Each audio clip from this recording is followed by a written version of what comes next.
ایک وتر کی ادائیگی کا طریقہ. عائشہ رضی اللہ تعالی عنہا سے روایت ہے، انہوں نے فرمایا کہ رسول اللہ صلی اللہ علیہ وسلم ہر 2 رکعت پر سلام پھیرتے تھے اور ایک وتر پڑھتے تھے.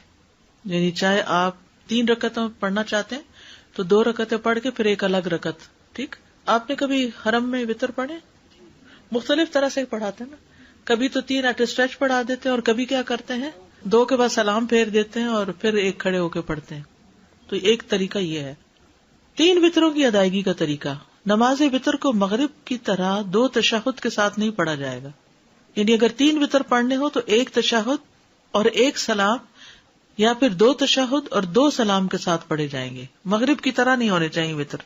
مغرب میں کیا ہوتا ہے 2 رکعت کے بعد آپ تشہد پڑھتے ہیں، پھر 1 رکعت کھڑے ہو کر پھر آپ نماز پڑھی کرتے ہیں. وتر میں یہ نہیں ہوگا. وتر میں کیا ہوگا 3 رکعتیں کٹھی پڑھ کے آخر میں بیٹھیں گے، ایک طریقہ. دوسرا 2 پڑھ کے سلام پھیر کے پھر ایک اور الگ پڑھیں گے. ابن عمر سے مروی ہے، انہوں نے کہا رسول اللہ صلی اللہ علیہ وسلم وتر اور 2 رکعتوں کے درمیان سلام کے ذریعے فصل فرماتے تھے اور ہمیں سلام کی آواز سنواتے تھے. ٹھیک ہے، اونچی آواز سے سلام کرتے تھے. حضرت عائشہ سے مرفوعاً مروی ہے کہ آپ صلی اللہ علیہ وسلم 1 رکعت وتر پڑھتے اور 2 رکعتوں کے بعد آخری رکعت ادا کرنے سے پہلے باتیں بھی کر لیتے تھے. یعنی جب سلام ہو گیا تو پھر اس کے بعد آپ بات بھی کر سکتے ہیں. اس سے یہ پتہ چلتا ہے کہ چاہے 3 وتر کی نیت سے آپ پڑھ رہے ہیں 2 رکعت، تب بھی اس 2 رکعتوں کے بعد کوئی بات چیت کرنی پڑے تو کر سکتے ہیں. 3 رکعتیں 1 2 3 بغیر تشہد کے 3 رکعتیں پڑھ کے تیسری میں پھر اتحیات اینڈ تک پڑھنا، ایک طریقہ یہ ہے. دوسرا کیا ہے 2 رکعتیں پڑھ کے سلام پھیر کے پھر ایک اور رکعت پڑھ کے اس کو وتر بنانا. حضرت ابو ہریرہ سے روایت ہے کہ رسول اللہ صلی اللہ علیہ وسلم نے فرمایا 3 وتر نہ پڑھا کرو، 5 اور 7 وتر پڑھا کرو اور مغرب کی نماز سے مشابہت نہ کرو. ٹھیک ہے، یعنی 3 کی بجائے 5 اور 7 وتر، اس کے مطلب میں 3 منع ہے، 3 مغرب کے ساتھ مشابہت منع ہے بس. 5 اور 7 وتروں کی ادائیگی کا طریقہ. حضرت عائشہ سے مروی ہے کہ رسول اللہ صلی اللہ علیہ وسلم وتر کی 5 رکعتیں ادا کرتے اور ان کے درمیان بیٹھتے نہیں تھے، یہاں تک کہ 5ویں رکعت پہ بیٹھتے اور سلام پھیرتے. ایک یہ طریقہ ہے. اگر آپ 5 وتر پڑھ رہے ہیں تو 5ویں رکعت پہ. یہ جو اوپر والی حدیث میں ہے نا 3 نہ پڑھو، بلکہ اگر زیادہ رکعتیں پڑھنی ہے تو پڑھتے جاؤ آخری پہ جا کے تحیات پڑھو. ام سلمہ سے روایت ہے، انہوں نے فرمایا کہ رسول اللہ صلی اللہ علیہ وسلم 7 یا 5 رکعت وتر پڑھتے تھے اور ان کے درمیان سلام یا کلام کے ساتھ تفریق نہیں کرتے تھے. میں نے ایسی مساجد میں نماز پڑھی ہے جہاں امام نے اسی طرح 5 ایٹ اے اسٹریچ پڑھائے تراویح کے بعد. ٹھیک ہے، تو اس طرح پڑھ سکتے ہیں. 9 رکعت کا طریقہ.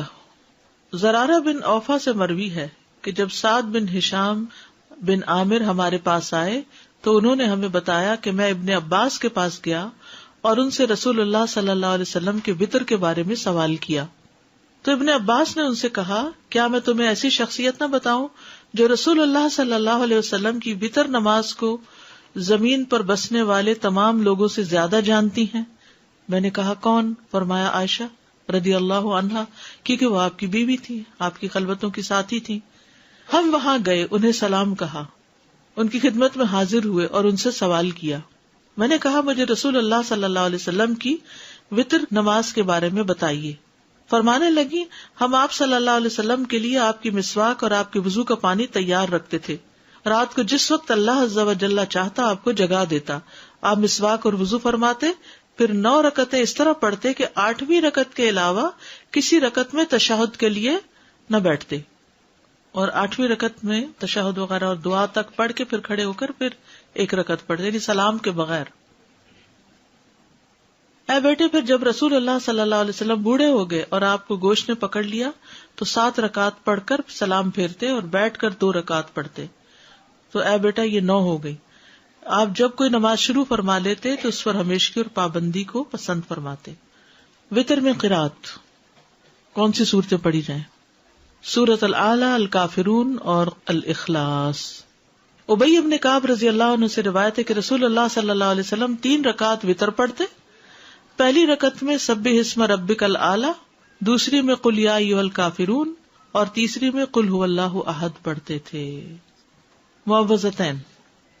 عبدالعزیز بن جراج کہتے ہیں کہ ہم نے ام المومنین عائشہ رضی اللہ عنہا سے پوچھا کہ رسول اللہ صلی اللہ علیہ وسلم وتر میں کون سی صورتیں پڑھتے تھے؟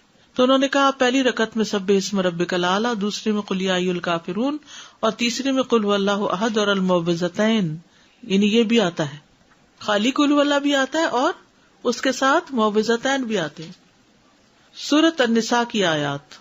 ابو موسیٰ اشعری رضی اللہ عنہ دوران سفر مکہ اور مدینہ کے درمیان تھے، تو انہوں نے عشاء کی نماز 2 رکعت پڑھی، پھر کھڑے ہوئے اور 1 رکعت وتر پڑھا اور اس میں سورۃ النساء کی 100 آیتیں پڑھی. ٹھیک ہے، تو ایسے بھی وتر پڑھ سکتے ہیں، 1 رکعت لیکن بہت لمبی رکعت.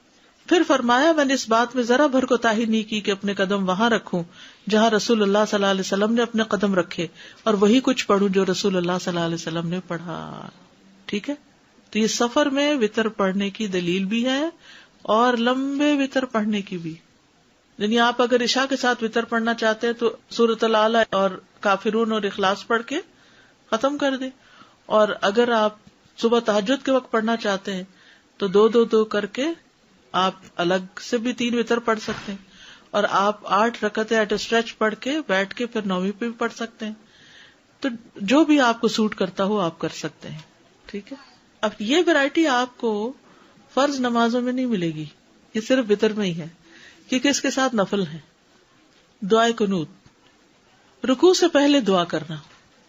ابی ابن کعب سے روایت ہے رسول اللہ صلی اللہ علیہ وسلم وتر پڑھتے تھے تو رکوع سے پہلے دعائے قنوت پڑھتے تھے، یعنی سورۃ فاتحہ پڑھی، سورت ملائی، اور اس کے بعد دعائے قنوت پڑھی، اور اس کے بعد رکوع میں گئے، پھر سجدے میں گئے، قیام میں ہی پڑھ لی. دعائے قنوت کے الفاظ.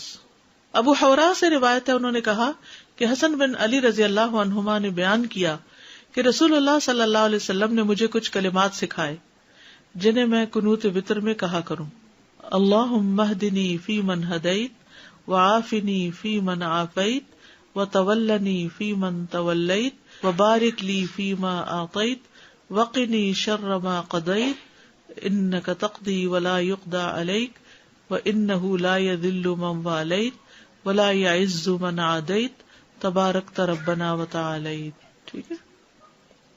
ایک اور دعا.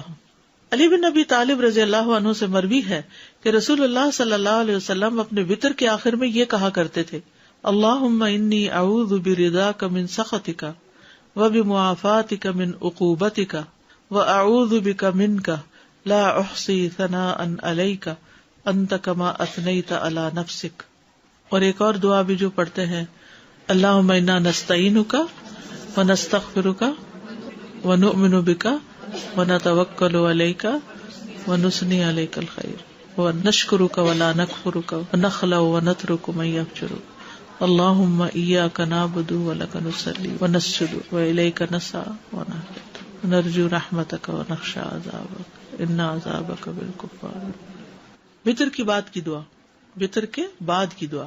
ابی ابن کعب سے روایت ہے کہ رسول اللہ صلی اللہ علیہ وسلم 3 رکعات وتر پڑھتے، پھر جب فارغ ہوتے تو فراغت کے وقت 3 دفعہ سبحان الملک القدوس، پاک ہے بادشاہ نہایت مقدس، یعنی اللہ تعالیٰ کی تعریف بیان کرتے، یہ پڑھتے. آخری مرتبہ لمبا کر کے پڑھتے سبحان الملک القدوس سبحان الملک القدوس سبحان الملک القدوس، ایسے لمبا کر کے پڑھتے.